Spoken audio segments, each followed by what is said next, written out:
मला अत्यंत वाईट वाटतं की 26 वर्षाचा एक युवक मगा जो राडा झाला त्या राड्यामध्ये कुणाच्या तरी चिथावणीनंतर तोही बिचारा पक्षाचं प्रामाणिक काम करायला त्या ठिकाणी आला असेल त्यांच्या नेत्यांच्या सांगण्यावरून.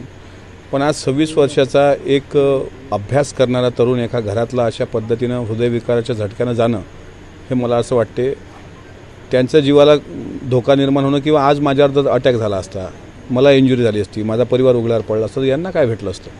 त्याच्यामुळे राजकारणाचा असा वापर चुकीचा आहे. राजकारणाचा स्तर इतकं खाली जाता कामा नये. जो गेला त्याच्याबद्दल नितांत दुःख आहे.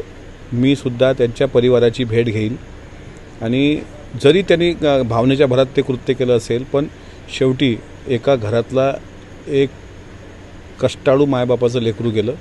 माझी तर त्यांच्या पक्षप्रमुखाला विनंती आहे की त्यांनी स्वतः मुंबई सोडून इथे यावं. सर्वसामान्य कार्यकर्त्यांचा जीव जाईपर्यंत जर तुमचं राजकारण असेल तर हे कुठलं राजकारण आलं.